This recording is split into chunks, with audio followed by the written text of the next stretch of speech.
You look at what's happening last night in Sweden. Sweden. 안녕하세요. 2020년 6월 29일 월요일 북유럽 연구소의 북극여우입니다. 지난밤 스웨덴에 무슨 일이 있었나? 27주차 소식입니다. 벌써 1년의 반이 지나갔네요. 오늘은 아주 흥미로운 주제를 준비해 보았습니다. 바로 스톡홀름 신드롬. 심리학 용어로 영화에 많이 등장하기도 하고 실제로 같은 제목의 영화도 있고 노래도 있습니다. 당신을 가두고 위협하고 심지어 폭력까지 행사하는 대상에게 연민을 느낀다? 아니, 이게 무슨 말도 안 되는 소리일까요? 이 막장 드라마 같은 상태가 바로 스톡홀름 신드롬입니다. 스톡홀름 증후군은 왜 하필 스톡홀름 증후군일까요? 서울이나 베로나 이렇게 예쁜 도시 이름도 있는데 말이죠. 이미 알고 계시겠지만 스톡홀름 증후군은 어느 날 스톡홀름에서 일어난 사건에서 시작된 것으로 그 사건에서 관찰된 특이한 현상입니다.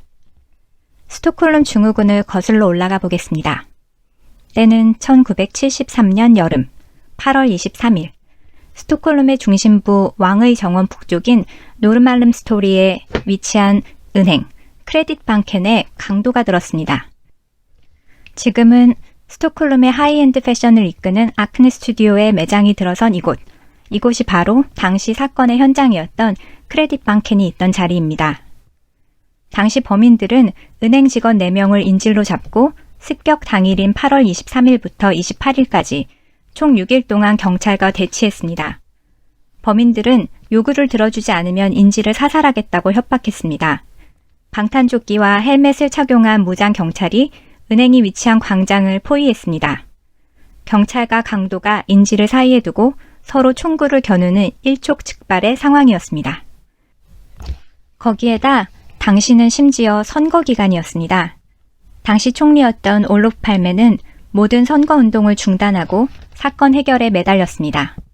우리의 청와대나 국무조정실에 해당하는 정부 사무처는 경찰의 상황본부가 되었습니다. 당시 현장을 기록한 다큐멘터리를 보았는데요. 은행에 감금된 인질이 밤늦게 총리실로 전화를 걸어온 상황이 담겨 있었습니다. 그 녹취록을 정리해 보았습니다. 비서. 총리 비서입니다. 인질. 은행에 억류된 인질인데 팔메 총리와 통화하고 싶어요. 비서. 기다려주세요. 총리는 잠자리에 드셨지만 바로 오실 겁니다. 인질. 안녕하세요. 인질 중에 하나인 크리스틴 엠마크예요. 이쪽으로 총을 발사하면 우리 전부 죽게 된다는 거 모르세요? 팔메 총리. 경찰은 발포하지 않을 겁니다. 인질. 저와 엘리사벳과 클라크와 은행 강도를 그냥 놔달란 말이에요.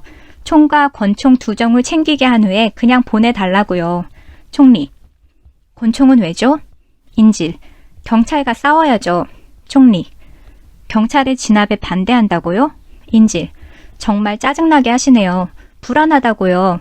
문제를 얼른 해결하든지 아니면 여기 와서 대신 인질이 되라고요. 이만 끊어요. 권위주의가 없는 나라라는 건 알고 있었지만 총리한테 짜증이 난다고 할 줄이야.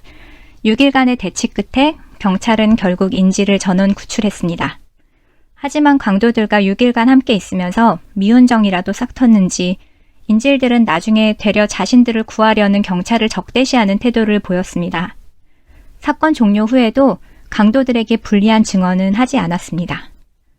심리적으로 극한 상황에 처한 인질이 범인과 감정적인 유대를 형성하게 되는 경우가 드물게 발생한다고 합니다. 극한 상황에 몰린 인질은 범인이 자신을 해칠지 모른다는 두려움에 사로잡혀서 가해자 때문에 이런 상황에 처하게 되었는데도 불구하고 오히려 가해자가 자신을 해치지 않은 것을 고맙게 여기는 것입니다. 더 나아가 가해자를 동정하고 그의 처지를 이해하게 됩니다. 자신을 학대하는 사람과 한편이라고 느끼기까지 하는 상황을 스톡홀름 증후군이라고 합니다.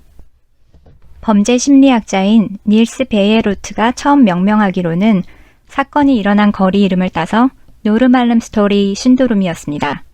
이후 국제적으로 보고가 되면서 스톡홀름 신드롬으로 불리게 되었습니다. 스톡홀름 신드롬의 반대도 있습니다. 범인이 인질에게 연민을 느껴서 폭력성이 줄어드는 것이죠.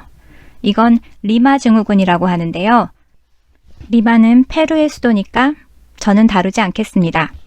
리마 증후군은 어딘가에 있을 남미 연구소에서 다뤄주시는 걸로. 그나저나 당시 기록 사진을 보니까 70년대에는 구렛나루가 무척 유행을 했던 모양입니다. 다음에 기회가 되면 지난 세기 북유럽의 악명 높은 범죄를 시리즈로 한번 다뤄봐야겠습니다. 그럼 다음 주에 만나요. 헤이도! 더 많은 뉴스는 브런치에서 북유럽 연구소를 검색하시거나 북유럽 연구소 페이스북을 참조하세요.